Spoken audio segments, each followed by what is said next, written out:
So, yo what's up YouTube family, how are you all? Welcome back to our new video on history chapter Age of Industrialization. So let's begin. We have posted part 1 of this chapter, so if you haven't seen it, go first see that, then we will start with part 2. Now if you have seen it, let's begin with part 2 of this chapter. 2. Hand labor and steam power. Condition of labours. In Victorian Britain there was no shortage of human labour. Poor peasants and vagrants moved to the cities in large number in search of jobs, waiting for work. When there is plenty of labour, wages are low. Hand labour advantage for industrialists. Industrialists had no problem of labor shortage or high wage costs. They did not want to introduce machines that got rid of human labor and required large capital investment. Seasonal demand of labor.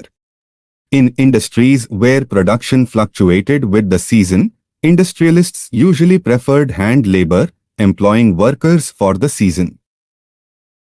Example of seasonal labor. Gas works and breweries were busy through the cold months, so they needed more workers to meet their peak demand. Book binders and printers, catering to Christmas demand, too needed extra hands before December. At the waterfront, winter was the time that ships were repaired and spruced up. Need of hand labor. A range of product could be produced only with hand labor. Machines were oriented to producing uniforms, standardized goods for a mass market. But the demand in the market was often for goods with intricate designs and specific shapes. For instance, 500 varieties of hammers and 45 kinds of axes were produced in Britain. These required human skill, not mechanical technology.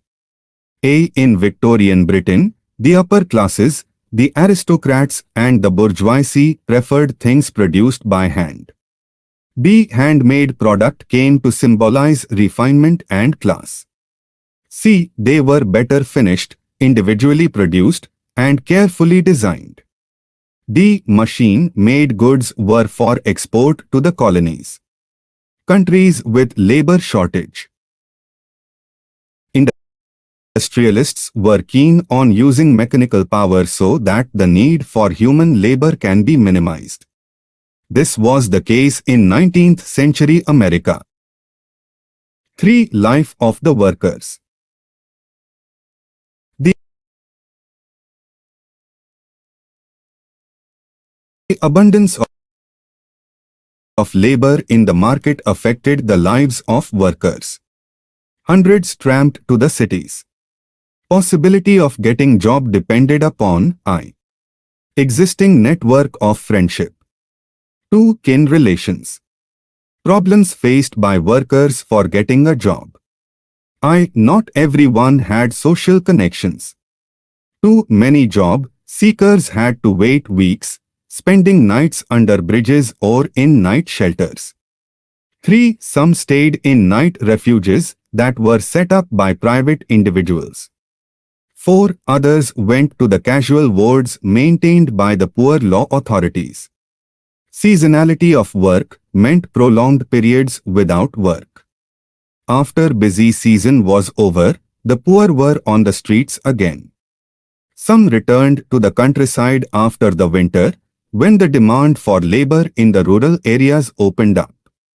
In the early 19th century, wages increased, but they tell us little about the welfare of the workers. The average figures hide the variations between trades and the fluctuations from year to year. Example, when prices rose sharply during the prolonged Napoleonic War, the real value of what the workers earned fell significantly, since the sum wages could now buy fewer things. The income of workers depended not on the wage rate alone. The period of employment the number of days of work determined the average daily income of the workers. Till the mid-19th century, about 10% of the urban population were extremely poor. Economic slump in 1830 as the proportion of unemployed went up to between 35 to 75%. Spinning jenny, fear of unemployment. The introduction of new technology made workers hostile. When spinning jenny was introduced, women who survived on hand spinning began attacking the new machines. This conflict over the introduction of the jenny continued for a long time. Spinning jenny, devised by James Hargreaves in 1764. This machine speeded up the spinning process and reduced labor demand. By turning one simple wheel, a worker could set in motion a number of spindles and spin several threads at the same time.